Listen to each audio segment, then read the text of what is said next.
to tell you about my uncle and my cousin, John and Michael, right? Who go fishing. Lots. They spend hours and hours fishing. Now, I personally can't think of anything more boring than going fishing. Okay? Really, doesn't do it for me at all. But I want to tell you a story today about some people in the Bible who went fishing. Okay, so slide number 1. Go backwards.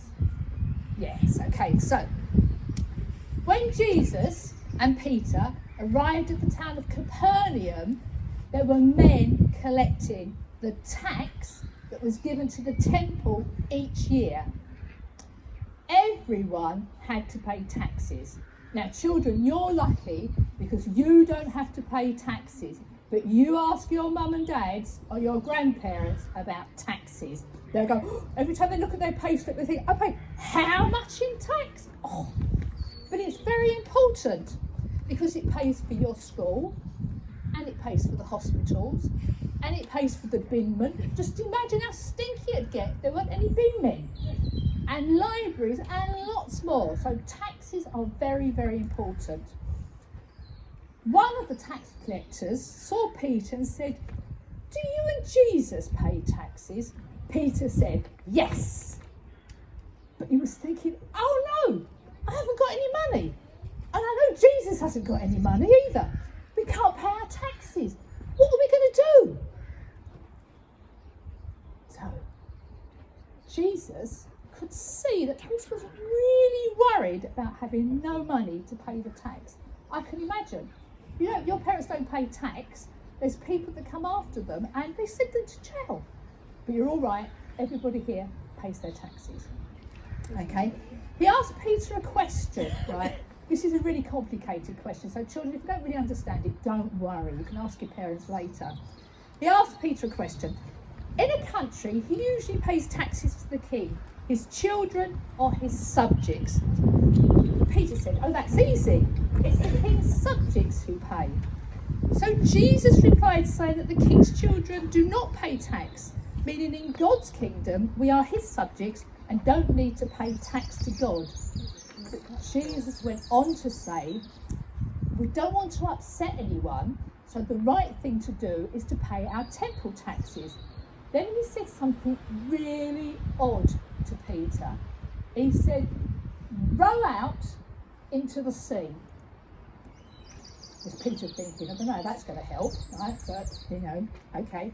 But Peter thought, that's really weird. But I know Jesus asks us to do these odd things, and they're usually for a very good reason. So, Jesus said, as you row out, cast out your fishing line and hook, wait for a bite, and pull out the very first fish that you catch. Open its mouth, and you will find a coin. Take it out and use it to pay the tax.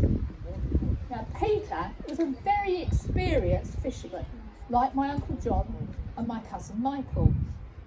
And he'd been fishing from when he was a little boy, like my Uncle John and my cousin Michael. Okay?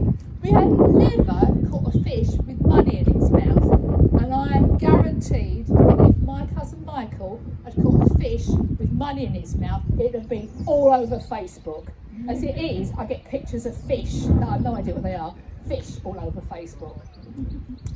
He did exactly as Jesus had told him, and he caught a kish. Caught a kish? He caught a kish? What's a kish? What kish? He caught a kish. Did it again. He caught a fish straight away. It's a catchfish. Catchfish, that's it.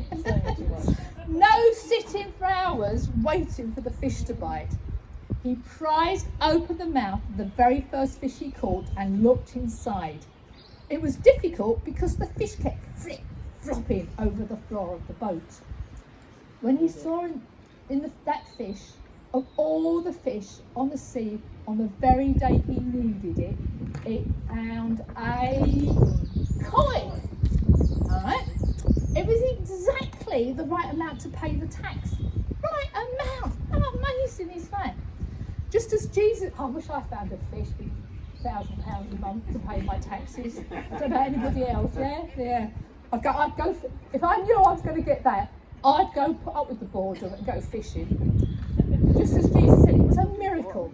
Peter threw the fish back into the sea because he wasn't fishing for food this time, he was fishing for money.